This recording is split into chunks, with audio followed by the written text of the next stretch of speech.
నమస్తే welcome to our channel నేను సిరి తెలంగాణలో టీడీపీని బలోపేతం చేయడానికి ఏపీ ముఖ్యమంత్రి చంద్రబాబు నాయుడు గారు అయితే కసరత్తులు చేస్తున్నారు. అయితే ఇందులో ప్రముఖంగా వినిపిస్తున్న పేర్లు అయితే నామా నాగేశ్వరరావు గారి పేరు, ఇంకా మల్లారెడ్డి గారి పేరు.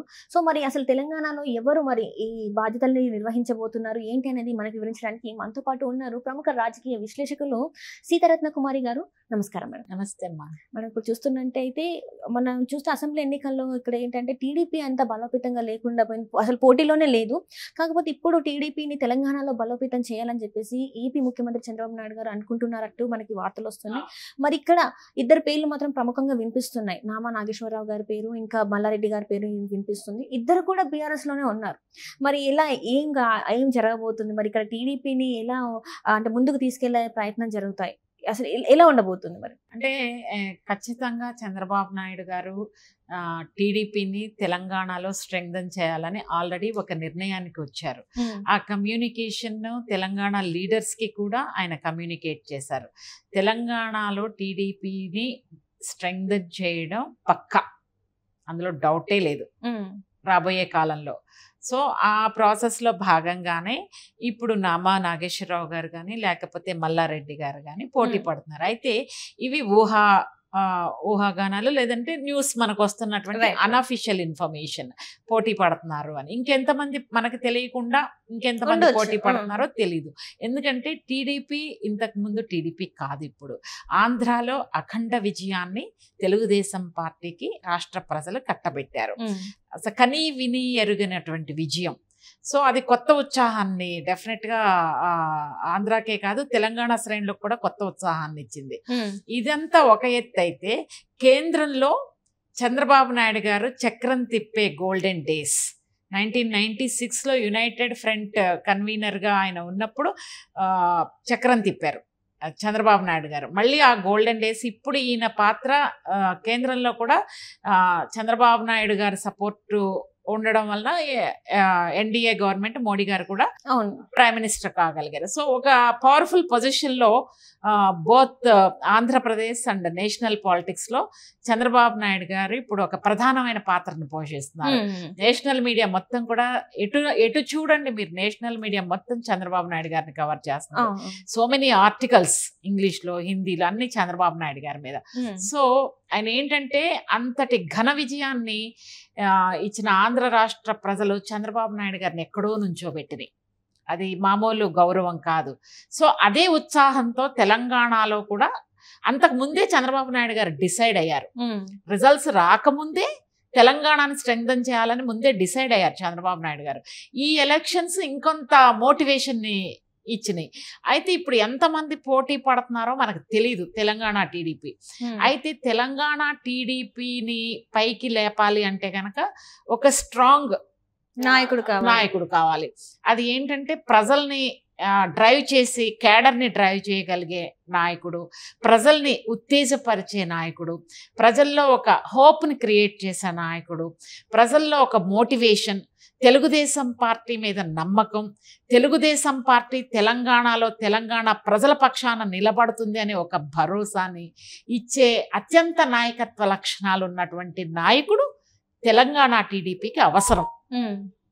సో చంద్రబాబు నాయుడు గారు నిర్ణయం తీసుకునే ముందు ఈ క్యాలిక్యులేషన్స్, ఈ leadership skills, strong hold Telangana టీడీపీలో ఉండడానికి ఈ ఏరియా మీద స్ట్రాంగ్ హోల్డ్, సో సామాజిక సమీకరణలు అన్ని యాంగిల్స్లోనూ చాలా ఎక్సర్సైజ్ చేసిన తర్వాతే తెలంగాణ అధ్యక్షుడిని ప్రకటించడానికి అవకాశం ఉంది. అయితే కొంత ఇక్కడ తెలంగాణ టీడీపీ నాయకుల్లో నిరుత్సాహం ఉన్నమాట వాస్తవం. ఎందుకంటే గత 2 ఎన్నికల్లో, అసెంబ్లీ ఎన్నికల్లో పోటీ చేయలేదు, పార్లమెంట్ ఎన్నికల్లో చేయలే. అప్పుడు కేడర్ చాలా డిసప్పాయింట్ అయ్యారు. ఈవెన్ గెలిచినా గెలవకపోయినా ఇన్ని ఇయర్స్ తెలుగుదేశం పార్టీ చరిత్రలో బ్యాలెట్ పేపర్లో టీడీపీ సైకిల్ గుర్తు లేకపోవడం అనేది ఒక విధంగా బాధ అనిపించినప్పటికీ కూడా కేడర్కి పార్టీ యొక్క వ్యూహాన్ని రెస్పెక్ట్ చేయాలి కాబట్టి ఇక్కడ కేడర్ కూడా సైలెంట్గా ఉన్నారు. సో డెఫినెట్గా చంద్రబాబు నాయుడు గారికి ఒక వ్యూహం లేనిదే తెలంగాణలో ఎలక్షన్స్ని అవాయిడ్ చేశారంటే ఆయనకి ఏదో స్ట్రాటజీ, ఏదో వ్యూహం ఉంది. సో దాని ప్రకారమే ఆయన ముందుకెళ్ళి ఉండొచ్చు. ఎందుకు చదువుతున్నానంటే, ఒకవేళ తెలంగాణలో అనుకున్న స్థాయిలో ఓట్లు రాకపోతే, ఎందుకంటే లీడర్స్ వెళ్ళిపోయారు, తెలంగాణ టీడీపీలో కేడర్ ఉంది. అనుకున్న స్థాయిలో డ్రైవ్ చేసే లీడర్స్ ఎమ్మెల్యేస్ లేరు కదా, ఎంపీలు లేరు. అనుకున్న స్థాయిలో తెలంగాణ టీడీపీకి అసెంబ్లీ కానీ పార్లమెంట్ కానీ ఓట్లు రాకపోతే ఆ ఇంపాక్ట్ ఆంధ్రప్రదేశ్ మీద పడే అవకాశం ఉంది. ప్రాబబ్లీ దాన్ని ఆలోచించి పోటీ చేయకుండా ఉంచినట్టున్నారు. ఇప్పుడు డెఫినెట్గా తెలంగాణలో స్ట్రెంగ్థన్ చేస్తారు. దానికి అనుగుణంగా చకచక స్టెప్స్ కూడా జరుగుతున్నాయి అనేది మనకున్న సమాచారం. సో వెరీ సూన్ తెలంగాణ అధ్యక్షుడిని కూడా ప్రకటించడానికి అవకాశం ఉంది. ఈ 2 పేర్లు మనకు వచ్చినాయి, నామా నాగేశ్వరరావు గారు. ఈ ఇద్దరు కూడా బీఆర్ఎస్ నుంచి ఉన్నారు కాబట్టి మరి ఏమన్నా ప్రాబ్లం అయ్యే ఉందంటారా? ఎందుకంటే మల్లారెడ్డి గారు ఫస్ట్ మనం టీడీపీ నుంచి వచ్చారు, మల్లారెడ్డి గారు అయితే గారు కూడా. సో వీళ్ళిద్దరు మళ్ళీ బీఆర్ఎస్ నుంచి మళ్ళీ టీడీపీకి వెళ్తే ఇక్కడ మరి పరిస్థితి ఎలా ఉంటారంటారు? అంటే ఇక్కడ బీఆర్ఎస్ లో అసలు ఇక్కడ ఏం కనిపించట్లేదు. సో వెళ్ళే అవకాశం ఉందంటారా? అంటే ఒకటి ఏంటంటే, మొన్న ఎంపీ ఎలక్షన్స్ లో ఒక్కటి కూడా రాలేదు బీఆర్ఎస్ పార్టీకి. కేడర్కి ఏంటంటే అంటే భవిష్యత్తు లేదేమో, భారాసాకి పార్టీకి భవిష్యత్తు లేకపోతే మన రాజకీయ భవిష్యత్తు ఏంటి, మన రాజకీయ భవిష్యత్తుని మనం కంటిన్యూ చేయాలి అని మనం అనుకుంటే ఆల్టర్నేటివ్ పొలిటికల్ పార్టీస్ ఏమున్నాయి అంటే, కేసీఆర్ గారు నాయకత్వ సమర్థత మీద వాళ్ళకి నమ్మకం లేదా? అంటే కేటీఆర్ గారు ఉన్నారు, సునామీ నుంచి సృష్టిస్తాము, కింద నుంచి సునామీ సృష్టించే స్థాయి ఉన్న నాయకుడు కేసీఆర్ గారు అని కేటీఆర్ అన్నారు. సో కేసీఆర్ గారు మళ్ళీ పార్టీని పూర్వ వైభవం తీసుకురాగలరా రాలేరా అనే ఒక అపనమ్మకంతో పార్టీ నాయకులు పక్క చూపులు చూస్తున్నారా అంటే ఒక డిప్రెషన్ మూడ్లో ఉన్నారు.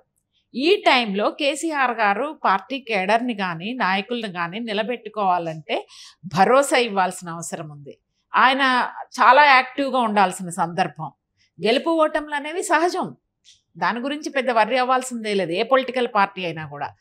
మళ్ళీ వాళ్ళు సమీక్ష చేసుకొని మనం ఎందుకు ఫెయిల్ అయ్యాము, మనం ఎక్కడ బ్యాక్ అయ్యాము, ప్రజలు నాడిని అందుకోవడంలో మనం ఎందుకు వైఫల్యం చెందాము, అన్ని స్కీమ్స్ మనం ఇచ్చాము చేశాము అని వాళ్ళ దృష్టిలో అనుకుంటున్నారు. కానీ ప్రజలకు ఆ ఒపీనియన్ లేదు కాబట్టే ఓడిపోయారు. సో ఇదంతా సమీక్ష చేసుకుని నిరంతరం క్యాడర్తో టచ్లో ఉండి వాళ్ళలో ఒక కాన్ఫిడెన్స్ని క్రియేట్ చేయగలిగే సమర్థత కేసీఆర్ గారు ఇప్పుడు తీసుకోవాల్సినటువంటి అవసరం ఉంది. అంటే సమర్థత తీసుకుంటే వచ్చేది కాదు, ఒరిజినల్గానే ఉంటుంది.